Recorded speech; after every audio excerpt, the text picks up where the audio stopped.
აბასთუმანში ხმა მოვიდა სახელმწიფო აპირებს ზედმეტი ჭარბი მარილის მოხმარებასთან ბრძოლას, როგორც მაღალი წნევის მიზეზთან.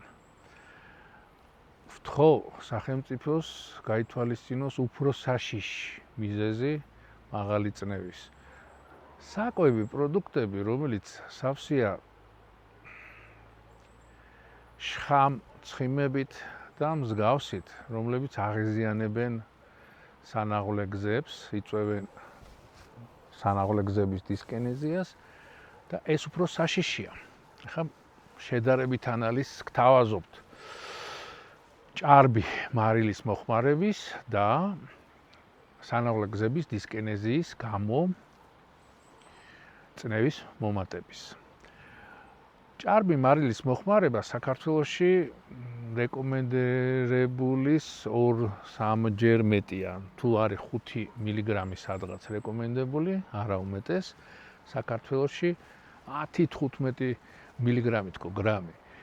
საქართველოში 10-15 გრამი მოიხმარება. რა თქმა უნდა, ხა ხაშლამას მარილ წყალში ჩადებულ ყველს უამრავი მარილი მოაქვს თან, ხო?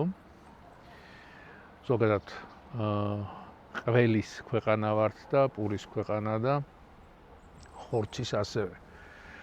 რასაც შედარებით ბევრი მარილი ჭირდება.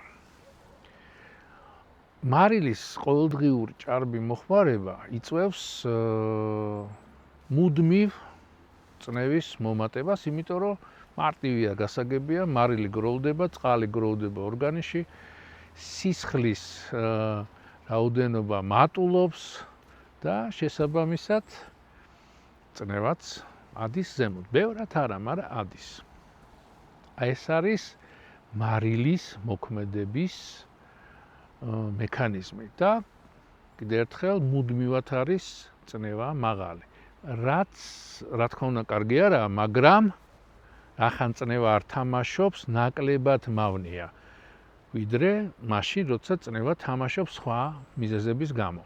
აი, როცა წნევა ადის, ჩადის, თამაშობს, მაღლა იგულისხმება, ჰიპერტონია იგულისხმება, სისტოლური წნევა რომ მაღალია, მაგის მთავარი და ყველაზე ხშირი მიზეზი არის სანაღვლე გზების დისკინეზია, ანუ ნაღველი რო კარგად ვერ გადმოდის. ხდება სპაზმი სანაღვლე გზების, რაც ასევე სხვა შორის იწვევს ცენტრალური ნერვული სისტემის მექანიზმით, იწვევს სისძარღვევან სპაზმებს, სისხლს უჭირს უკვე სისძარში გასვლა, იმიტომ რომ დიამეტრი მცირდება სისძარღვის და ასევე ეს არანაკლებ ენდოკრინულ ცვლილებებს იწვევს, მათ შორის დიაბეტ ტიპი 2-ის მსგავს და დიაბეტ ტიპ 2-საც ხელს უწყობს. მსგავსი წნევის თამაში არა აქვს უკვე სპაზმი სანაღვლე გზების და დისკინეზია. ამიტომაც რომ ავწონოთ, რომელი უფრო საშიშია თავის მექანიზმებით და შედეგებით, მაინც სანაღვლე გზების დისკინეზია არის უფრო საშიში. იმიტომ რომ როგორც წესი, აი სწრაფი წნევის ავარდნა მკვეთრად იწვევს ინსულტებს, ინფარქტებს და მსგავს ანატომიურ დაზიანებებს.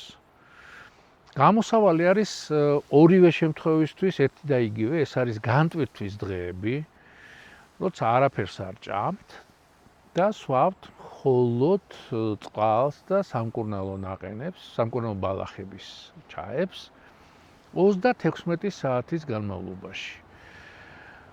შიმშილი ორგანიზმში იწყება 3 დღის შემდეგ, ანუ 72 საათის შემდეგ, ამიტომ არ შეგეშინდეთ. გააკეთეთ განტვირთვის დღეები, კვირაში 2 ჯერ, 4 შაბათი, პარასკევი დაცდილია, რომ ყველაზე კარგი დღეა, ანუ მარხვის დღეები, ნამდვილი მარხვა გააკეთეთ და ჩაფუშეთ ნაწლავები, რომ წამოვიდეს ნაღველი და რა თქმა უნდა, იმ 2 დღეს კვირაში არ მიიღებთ მარილს და ესეც დადებითად აისახება თქვენს ორგანიზმზე და წნევაზე. მაღალ წნევაზე. იყავით ჯანმრთელნი.